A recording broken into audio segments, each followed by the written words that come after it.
Halo semuanya, Assalamualaikum warahmatullahi wabarakatuh. Balik lagi bareng Mama Dea, karena bahagia bukan cuma soal hasil, tapi juga perjalanan.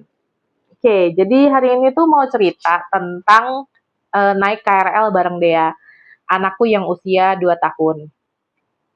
Aku nggak termasuk sering naik transportasi umum, karena memang biasanya berangkat kemana-mana itu pasti bareng suami. Nah, cuman ada beberapa kondisi yang ternyata harus kami berdua doang nih yang pergi gitu ya. Nah, salah satunya adalah KRL ini. KRL ini kan memang istilahnya tuh sudah punya ceritanya sendiri ya, komuter lain gitu ya. Dari mulai yang guyonan kalau gerbong wanita itu kadang lebih sadis daripada gerbong pria, udah kayak Hunger Game gitu. Ya silakan dikomentari ya terkait statement ini. Aku cuma ngutip gitu loh yang dari beberapa ada di media massa atau di sosmed. Mulai dari yang berantem, ada yang rebutan bangku, dan seterusnya lah banyak cerita terkait di KRL. Dan terus ternyata aku sekarang menjadi ibu yang membawa anakku naik KRL. Anakku seneng naik KRL, seneng bisa lihat kereta. Tapi aku menyadari sebagai orang tua gitu ya, ada beberapa hal yang harus aku siapkan dan harus aku perhatikan ketika aku membawa anakku naik KRL. Nah, aku pengen berbagi itu di video ini. Semoga bisa bermanfaat buat mama-mama semua. Jadi yang pertama gitu ya, pasti gitu ya. Untuk semua hal yang dilakukan bersama anak, sounding dulu anaknya, kasih tahu kondisinya. Ini kita mau naik. Jadi aku kalau misalnya ke Dea ya, aku langsung ilustrasiin. Dea, kita mau naik KRL pagi ini, soalnya papa dinas. Nanti keretanya bakal rame, Dea yang anteng ya, jangan rewel, jangan nangis. Gitu. Dah, itu akan aku lakukan malam sebelum tidur sama pagi ketika berangkat. Terus pas sudah mau nyampe stasiun gitu ya. Nah, pastikan gitu ya. Sekarang kan udah berkembang banget nih dari dulu yang ngantri karcis sampai kemudian ada multi trip, terus bisa pakai e-money sampai akhirnya beberapa aplikasi kayak GoPay itu juga nyediain fitur berbayar dengan scan barcode. Nah, pastikan alat metode pembayaran apapun yang akan kamu gunakan untuk naik KRL itu berfungsi. Karena uh, itu akan memakan waktu untuk orang yang ngantri di belakang kamu dan anakmu juga istilahnya lagi diuji gitu ya. Ini dia mau naik hal baru terus kamu tunda gitu karena harus nunggu misalnya entah isi saldo dulu atau uh, update saldo dulu gitu ya. Jadi pastikan gitu ya moda pembayaran yang dipilih akan berfungsi sesuai dengan rencana. Nah kalau aku gitu ya, kalau bawa dia naik KRL, akhirnya aku lebih memilih pakai GoPay. Kenapa? Karena gampang, tinggal HP doang, scan, terus aku pegang kan handphonenya terus-terusan. Karena kalau misalnya e-money, aku tuh bukan ibu yang telaten, jadi kadang ada kekhawatiran entah e-money-nya jatuh dari saku gitu ya, atau dimain-mainin. Dia kan pasti, anak-anak kan pasti penasaran ya gitu ya, pegang terus nanti lupa. Jadi aku lebih milih ya udah pakai handphone, terus scan barcode dan alhamdulillahnya kayaknya hampir sekarang semua stasiun itu menyediakan fitur untuk bisa demikian. Nah, diskusin aja tuh. Biasanya kalau mau scan juga ya, kadang-kadang aku ada kok diingetin sama petugas stasiun, Bu, lagi nggak bisa. Jadi, pastikan moda pembayaran yang akan digunakan berfungsi.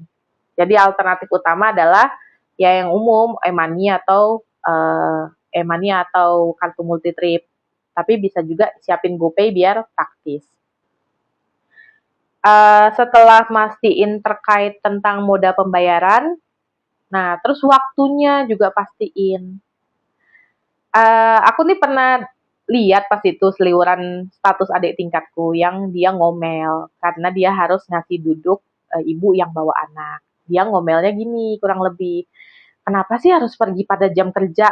Gitu. Orang lo semua udah sibuk, capek gitu. Nah, sebenarnya uh, awalnya aku kayak, ya ampun, tinggal dikasih bangku aja berempati, apa susahnya sih? One day kan you will become a parents gitu loh. Nah, tapi aku berpikir, iya juga ya gitu ya. Jadi gitu ya. Yang ini kan adik tingkatku mungkin aku nggak tahu ya dia konfrontasi sama si ibu langsung atau enggak gitu ya. Tapi sebagai orang tua gitu ya, ya kita bisa ngatur gitu ya. Kapan waktu yang tepat membawa anak naik transportasi umum. Kadang kan ada memang kita hanya sekedar pengen ngenalin ke anak, ini loh transportasi umum. Nah, jadi hindari jam-jam sibuk kayak jam berangkat kantor, jam pulang kantor. Kalau jam liburan itu pasti rame dan biasanya orang-orang yang di dalam KRL itu juga semuanya hampir orang prioritas, ibu bawa anak dan orang tua. Karena kan weekend pasti pada mau ngabisin waktu sama keluarga. Jadi pahami waktu-waktunya dan pahami konsekuensi yang ada dengan waktu yang dipilih. Dan juga ini udah masuk tips perjalanan umum sih. Waktu kan juga harus disesuaikan dengan kondisi anak, entah jam tidurnya, jam makannya, atau dia nanti jadi rewel, kan itu juga harus diperhatikan. Setelah itu, nah, masalah kursi prioritas. Jadi kursi prioritas itu kan untuk lansia, orang dengan disabilitas, dan juga ibu yang membawa anak balita, bayi di bawah 5 tahun, dan juga ibu yang hamil. Oke, jadi ketika mama-mama gitu ya bawa anak, kalau bisa arahkan dulu dirinya ke prioritas.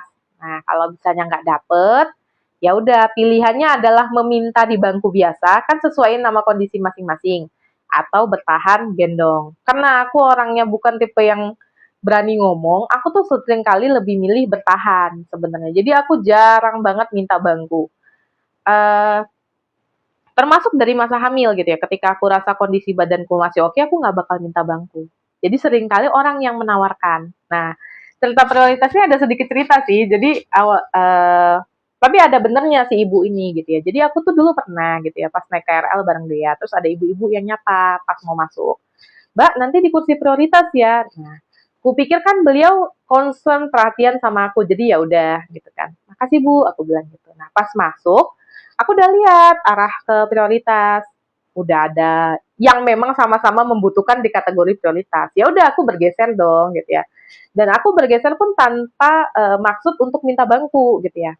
Cuman ternyata orangnya ngasih. Nah, ketika aku duduk di bangku biasa, ternyata si ibu dengan suara kencang justru ngomong kayak nyindir gitu.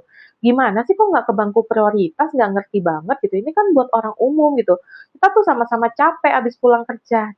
Der, udah capek bawa anak gitu ya, terus bawa buntelan barang-barang juga gitu ya. Terus juga bukan yang minta bangku, rasanya tuh kayak agak pengen ribut tapi ditahan. Cuman kayak si ibu ada benernya gitu ya.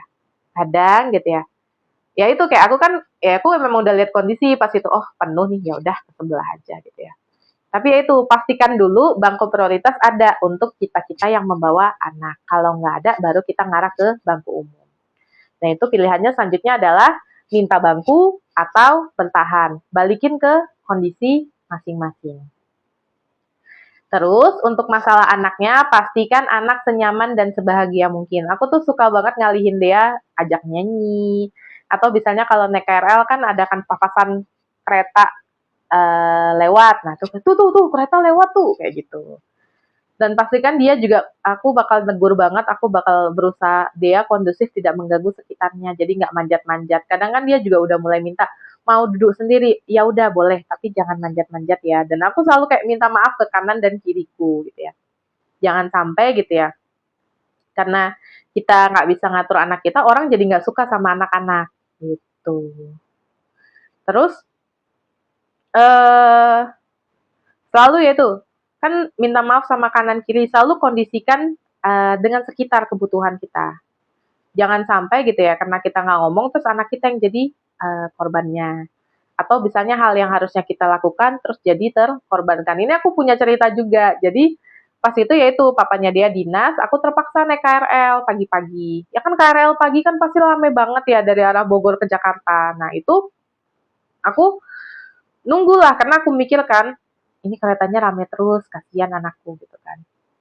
Terus aku udah sengaja nih berdiri di sebelah petugas. Nanti aja ya Bu, full gitu ya. Iya Pak. Tuh. Kereta pertama lewat. Terus naik lagi kereta kedua, full lagi. Nanti aja ya Bu, full gitu ya. Yang ketiga karena aku lihat jam, ini kalau aku nggak berangkat telat. Ya udah aku ngomong ke bapaknya, Pak, apa nggak bisa dibantu? Saya udah nunggu 2 kereta lewat loh Pak, gitu kan. Ya udah ternyata alhamdulillahnya bisa dibantu walaupun masuknya tetap empat-empat. Jadi bawa anak naik KRL itu bisa menyenangkan.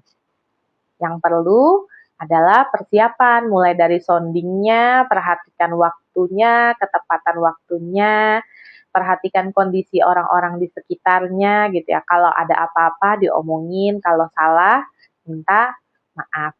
Oke, semoga kontennya bermanfaat gitu ya. Kalau mama-mama gitu ya atau orang tua yang nonton gitu ya, punya pengalaman bawa anak naik KRL, bisa share juga tips-tipsnya di komen gitu ya. Sampai ketemu di konten berikutnya. Jangan lupa like sama subscribe. Bye-bye semua. Assalamualaikum warahmatullahi wabarakatuh.